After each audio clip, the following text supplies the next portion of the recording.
তলহা নিজেরা নিজে জিজ্ঞেস করে কেন? কয় যে কিয়ামতের দিন আল্লাহ পাকের সামনে হাজির হব, আমার আল্লাহ আমার জিজ্ঞেস করবেন, তলহা তুই আমার মাহবুবের জন্য কি করছিস, তুই দ্বীনের জন্য কি করছিস, ইসলামের জন্য কি করছিস?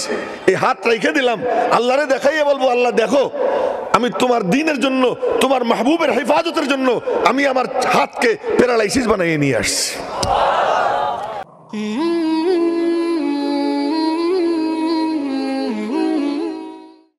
একবার আম্মাজান আয়েশা সিদ্দিকারে ওনার ছাত্রীরা বলে, মা নবীজি বেশি সুন্দর না ইউসুফ বেশি সুন্দর? তো মা আয়েশা সিদ্দিকা বললেন, আরে কার সঙ্গে কার তুলনা করিস, আমার মাহবুবের সঙ্গে কারো কোনো তুলনা হয় না।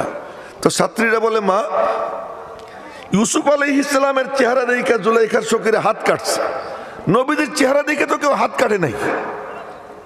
তাদের যুক্তি।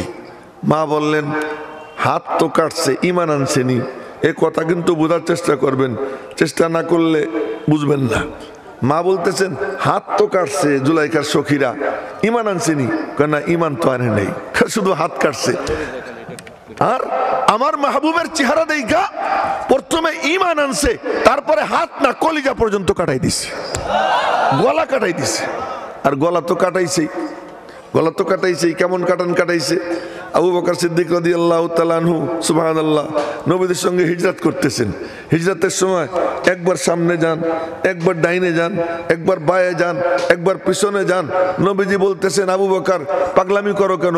কই ইয়া রাসূলুল্লাহ, সামনে গেলে মনে হয় পিছন থেকে তীর আসতে পারে, পিছনে গেলে মনে হয় ডাইনের থেকে তীর আসতে পারে, ডাইনে গেলে মনে হয় বায়ের থেকে তীর আসতে পারে। স্থির থাকতে পারি না, মনে মনে বলি তীর আমার গায়ে লাগুক, আমার বুকে লাগুক, আমার নবীজির গায়ে না লাগুক।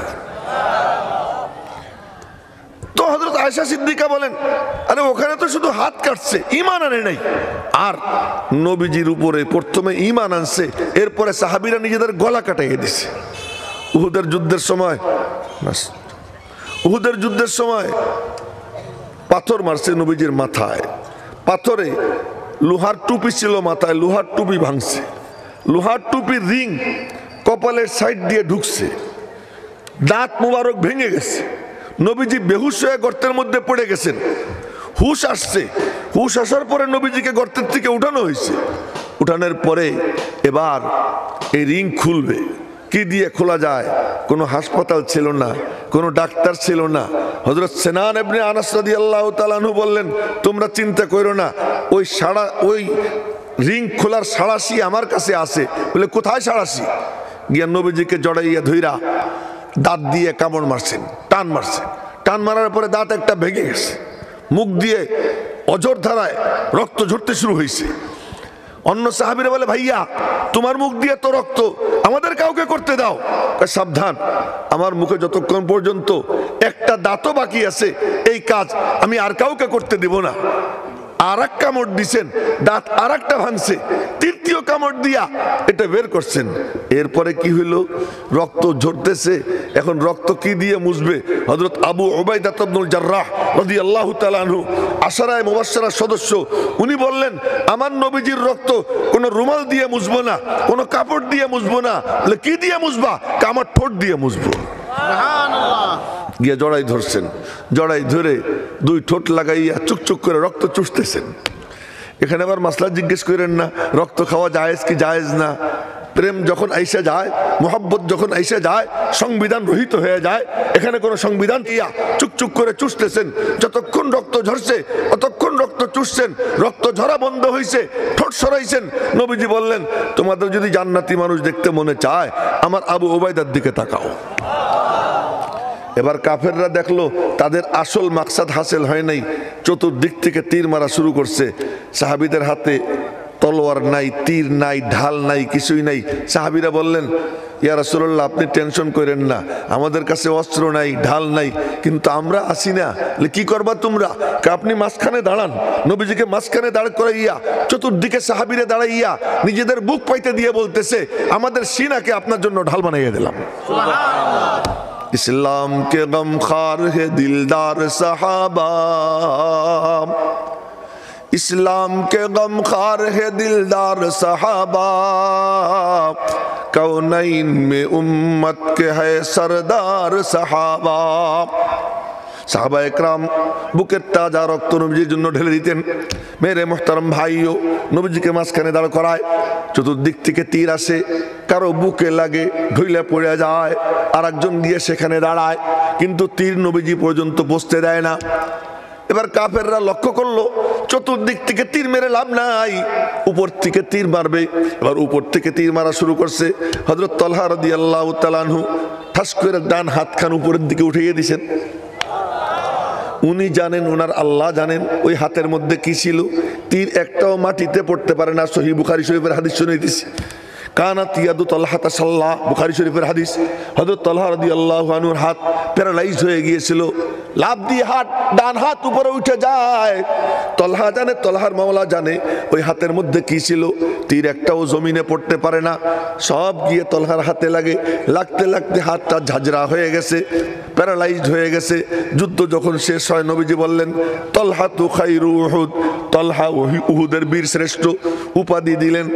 তলহা এই হাত, সুবহানাল্লাহ, তলহা এই হাত নবীজিরে নিয়ে দেখাবেন না, মনে মনে বলতেছেন দেখাইলেই তো ভালো হয়ে যাবে। নবীজি দেখে যদি ফু দিয়ে দেন ভালো হয়ে যাবে, নবীজি যদি সুইয়া দেন তাও তো ভালো হয়ে যাবে। এক সাহাবীর তীর লাগছে, এরা দাঁড়াই রয়েছে, মনে মনে বলতেছে, দেখেন হুজুর ওই যে দাঁড়াই রয়েছে, মনে মনে বলতেছে ও আর জমুক পরে বসবে না। এই জমার কোনো কথা আছে বুড়াকালে? আপনারা বসে পড়েন, বসে পড়েন, দাঁড়াইয়া দেখার কোনো দরকার নেই, বসে যান, মজলিসের মধ্যে খায়রো বরকত। তো বলতেছিলাম, এই শুনেন মনোযোগ দিয়া, হযরত তালহা মনে মনে বলতেছেন নবীজিরে নিয়ে দেখাইলে যদি শুয়ে দেন হাতটা ভালো হয়ে যাবে, ভালো বানাবো না।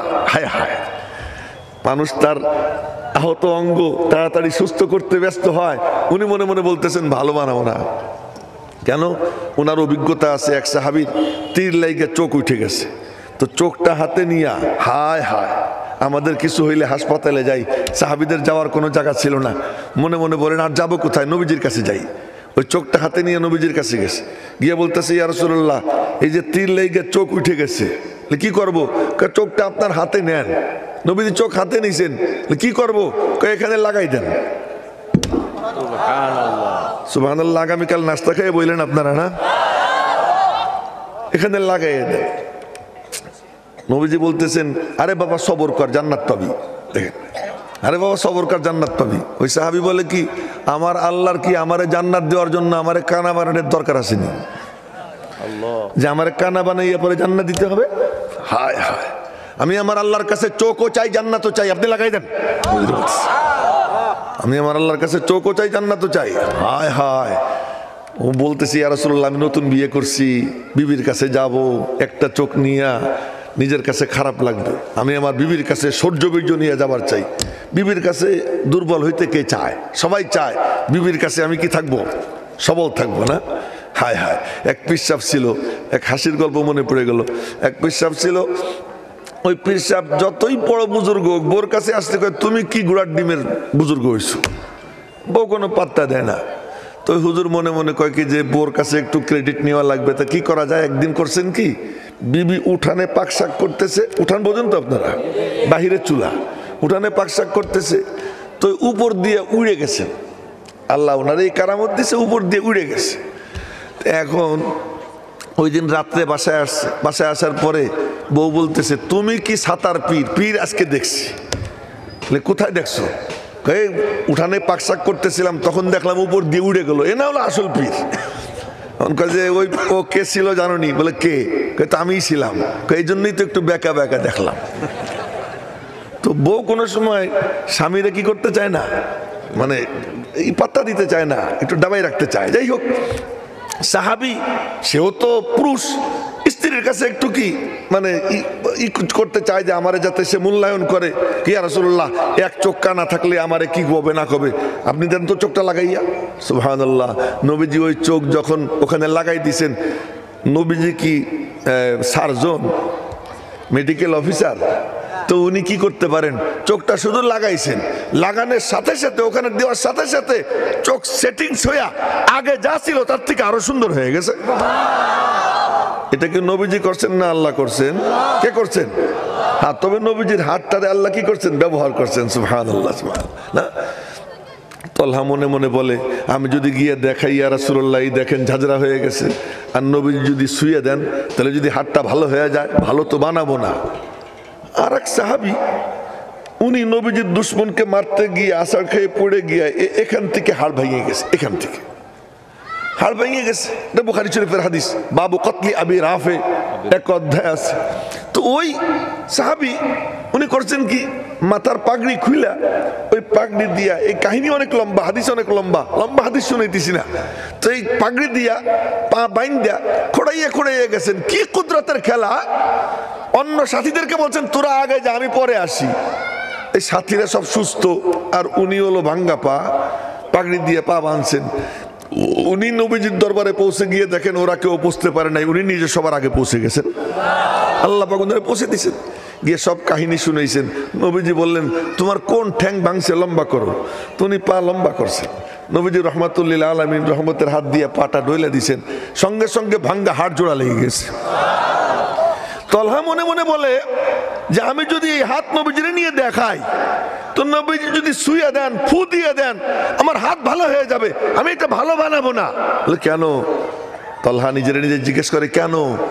কয় যে কিয়ামতের দিন আল্লাহ পাকের সামনে হাজির হব, আমার আল্লাহ আমার জিজ্ঞেস করবেন, তলহা তুই আমার মাহবুবের জন্য কি করছিস, তুই দ্বীনের জন্য কি করছিস, ইসলামের জন্য কি করছিস? এই হাত রেখে দিলাম, আল্লাহরে দেখাইয়ে বলবো আল্লাহ দেখো, আমি তোমার দ্বীনের জন্য, তোমার মাহবুবের হেফাজতের জন্য আমি আমার হাতকে প্যারালাইসিস বানিয়ে নিয়ে আসছি। তো বলতেছিলাম, আম্মাজান আয়েশা সিদ্দিকা বলেন, আরে দেখ ওখানে তো ঈমান আনে নাই, এখানে প্রথমে ঈমান আনছে, এরপরে গলা পর্যন্ত কাটাইয়া দিছে।